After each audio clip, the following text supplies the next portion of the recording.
It's unboxing time again, or maybe in this case it's more like unbagging time. This bag is in kind of rough shape.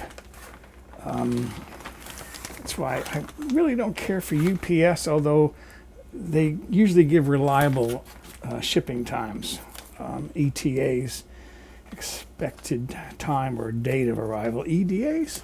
Okay, let's see, there's a pull tab here. Let's see if this works.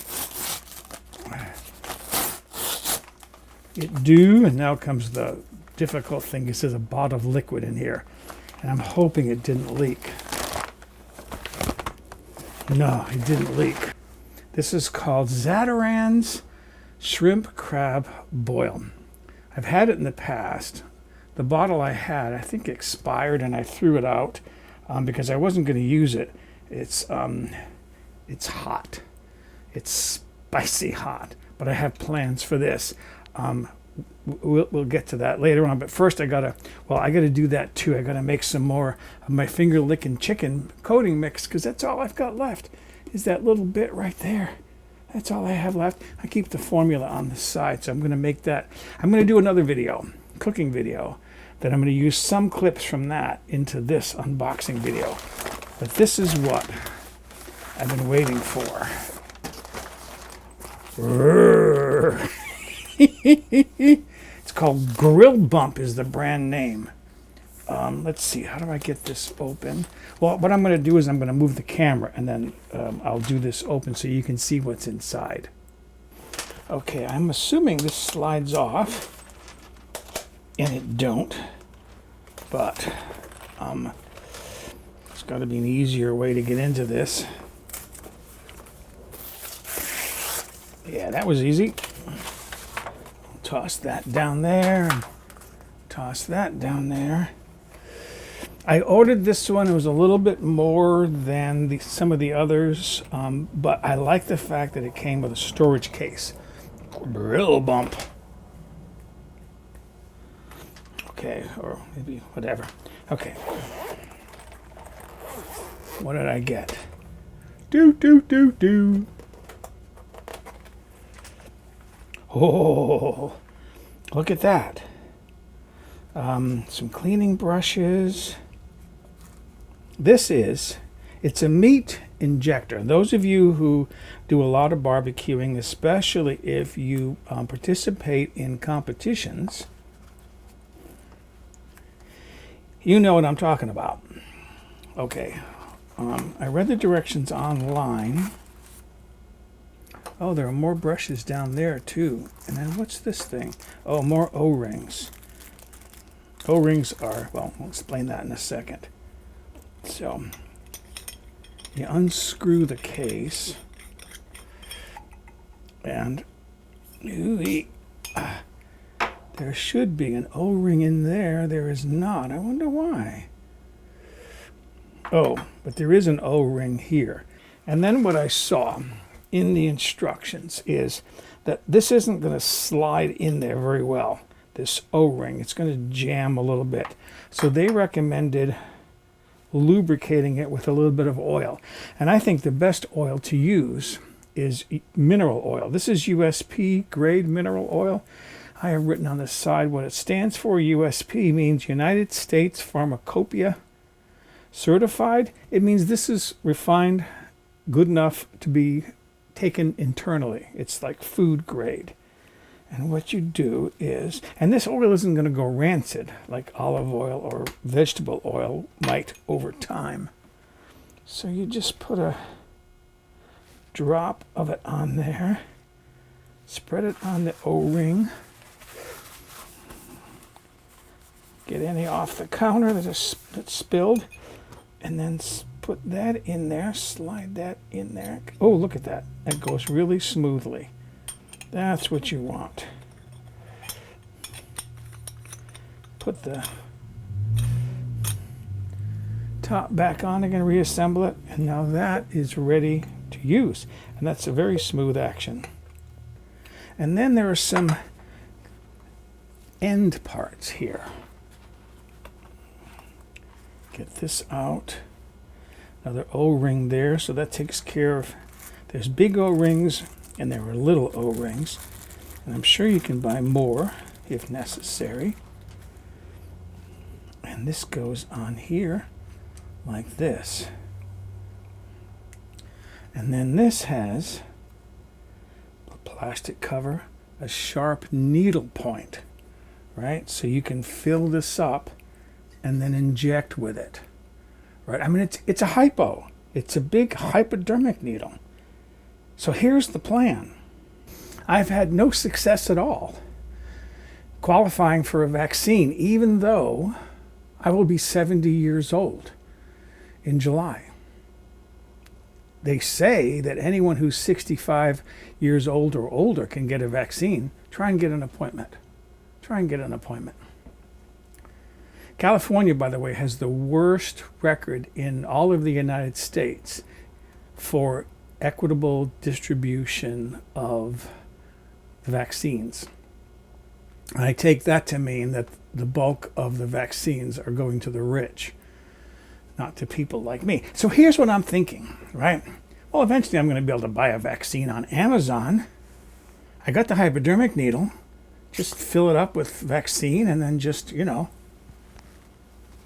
and I'm vaccinated. And if I can't get a vaccine, I'll do what Trump said about using disinfectant. I got bleach. I got 409 cleaner. I'll just, you know. And then if the virus doesn't kill me, the bleach will. Okay, you parents, hopefully your kids weren't watching. Tell them, don't do that. Don't do that.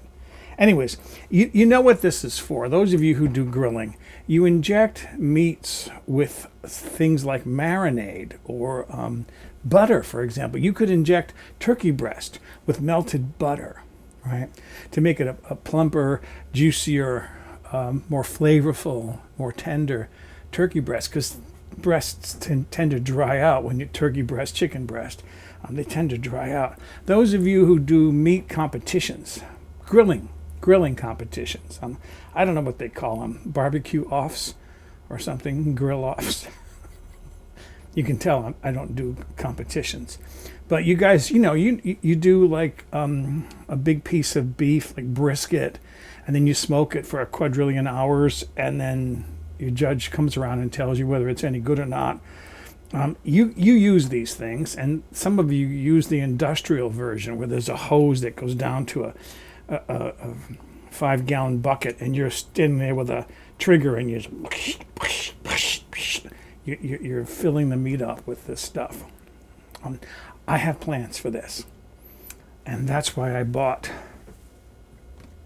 this stuff, which I'm not going to tell about too much yet. But what I am going to do is I'm going to do a demonstration. Shouldn't wave this thing around. That point is kind of sharp. I'll put the tip back on. I am going to do a cooking video, and I'm going to use some clips from that to demonstrate how I'm going to use this, the reason why I bought this. So stay tuned. I guess don't go away. Those clips will hopefully follow this one here. I like to debone these. And if you just kind of cut off some of the joint pieces off the end. I saw Jacques Pepin do this. He took the wing and he used a cloth and pushed down to just separate the meat from the bone. And then, if all goes according to plan, gotta cut a few tendons, I guess. The bone should slide right out like that. I mean, it's a little bit of work, but it's not impossible to do. I want to marinate my chicken, but can you marinate it inside and out, which is the trick for removing the bones. All right, I have here a meat injector. I'm going to suck up some of my marinade here.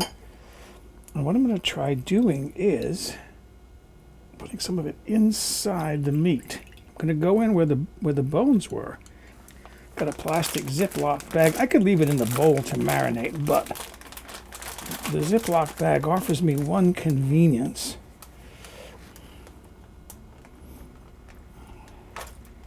Put everything in there. And the convenience is I can turn this every once in a while to make sure that I marinate that chicken evenly, and I can also space things out so they can all get coated. My timer just went off. They look nicely browned.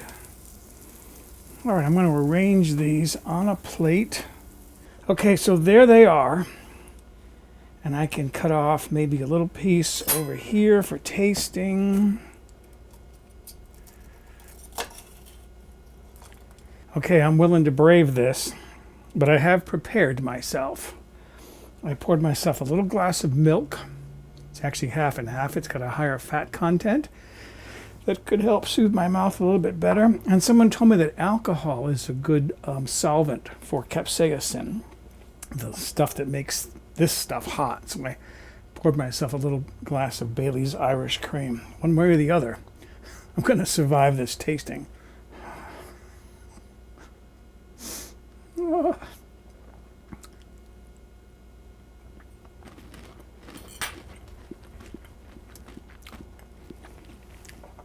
It's hot, but not terribly so. Yes, it is.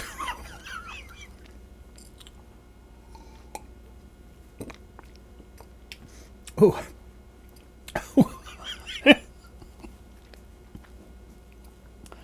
What did I do?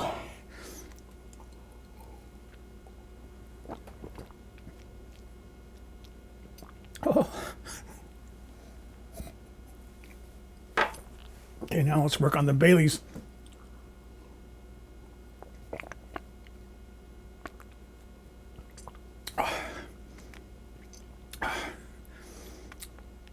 It's getting there.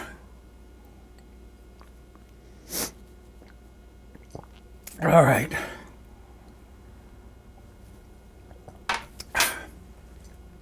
I can say this much. Other than the heat, it still burns. It's hot, but it tastes good. It tastes good. I like the flavor of it. I just don't like the heat.